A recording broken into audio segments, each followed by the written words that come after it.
Friends, today's story comes from a terrifying real incident. Everything begins with a young man named Luke, who is preparing to deliver a beautiful sailing yacht to a client in Indonesia. It's a long and dangerous journey across the open ocean, and Luke doesn't want to travel alone. So he invites his friend Matt, Matt's girlfriend Susie, and Matt's sister Kate, who also happens to be Luke's ex-girlfriend. Luke hopes the trip will feel like a vacation for all of them. The next morning, after preparing everything, the four arrive at the harbor. Luke introduces them to the sailor, the man responsible for navigating the yacht throughout the journey. With excitement on their faces, the four friends load their luggage and the yacht sets sail into the endless blue ocean. The route toward Indonesia is dangerous. Hidden beneath the waves are massive rocks that can break a boat in seconds. But under the bright sun, with the wind blowing gently, the group enjoys every moment. After a while, they spot a small island. Luke lowers a motorboat, and the four head toward the island while the sailor stays back on the yacht. They dive, swim, and explore the underwater world, unaware of the danger lurking beneath. Kate notices a broken branch underwater, but it looks too small to worry about, so she stays silent. Later, Kate walks away to clear her mind as memories of Luke begin to haunt her. Luke follows her and the two share a moment. They clearly still have feelings for each other. But suddenly, the sailor screams from a distance, calling them back urgently. When they race back toward the yacht, their motorboat slams into a rock and starts leaking, but they manage to climb aboard. The sailor tells them the yacht is stuck under a rock and can neither move forward nor backward. After a struggle, Luke and the sailor free the yacht and the journey continues. The calm doesn't last. The next morning, while Luke is searching for food, the yacht violently crashes into a huge underwater rock. Water floods inside and within minutes, the entire yacht capsizes. The four friends fight their way out, barely escaping. Matt struggles the longest, and when he surfaces gasping, the group feels temporary relief. But the yacht is destroyed, its bottom completely shattered. The sailor activates the old emergency radio beacon, but Luke warns him that this outdated model only sends a signal when a plane passes directly overhead. They haven't seen a single ship or aircraft for days. Luke knows that staying here means drowning with the yacht. He tells the group about a small island named Turtle Island, 12 kilometers away. If they keep swimming, they might reach it before dark. The sailor refuses. There are sharks in the water, and he can't swim that far.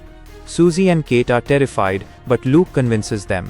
He gathers supplies, gives them surfboards for support, and the four begin swimming, leaving the sailor alone on the overturned yacht. Hours pass. Exhaustion hits them like a wave. Suddenly, Susie panics. She sees something in the water. Luke dives down but finds nothing. They continue until they find a giant sea turtle floating lifelessly. When Matt flips it over, he sees its head torn off. Something huge is in these waters and hunting. Meanwhile, the sailor waiting alone on the yacht sees a massive white shark circling him. Fear freezes him in place. Back in the water, Kate suddenly screams. She feels something move beneath her. Luke dives and sees it too, a great white shark, enormous and deadly. Panic spreads through the group. They huddle together, barely moving as the shark circles them silently. Moments later, without warning, the shark bursts out of the water, grazing Kate's hand before disappearing again. Susie and Kate scream in terror. During the chaos, Kate's surfboard drifts away. Matt swims to retrieve it, but the white shark attacks him from behind, dragging him underwater. The water turns red. Matt resurfaces for a second, his legs brutally torn apart. Luke grabs him, but Matt dies in Luke's arms. The ocean takes his body, and the shark returns to feast on him. Night falls. The shark continues circling. Their hope begins to break. Susie cries angrily, blaming Luke for leaving the yacht. Luke apologizes, but words are useless here. Death surrounds them. Morning comes, and Kate spots a large rock formation far away. They swim toward it. When they think they see a shark's tail again, it turns out to be dolphins, and for a moment they laugh in relief. But the ocean is merciless. In the next second, the white shark bursts upward, grabs Susie, and drags her deep underwater. She briefly resurfaces, wounded and helpless. Luke tries to save her, but the shark attacks again, ripping her apart. Luke and Kate, horrified, swim for their lives. Hours later, they reach the shallow base of a small rock and climb up to rest. Kate's leg is bleeding from a cut. Luke ties it tightly and comforts her. They confess they still love each other. For a moment, they have hope again. But hope in the ocean lasts only seconds. When they continue swimming toward the bigger rock ahead, the white shark returns, silent, swift, unstoppable. Luke throws his backpack to distract it and shouts at Kate to swim faster.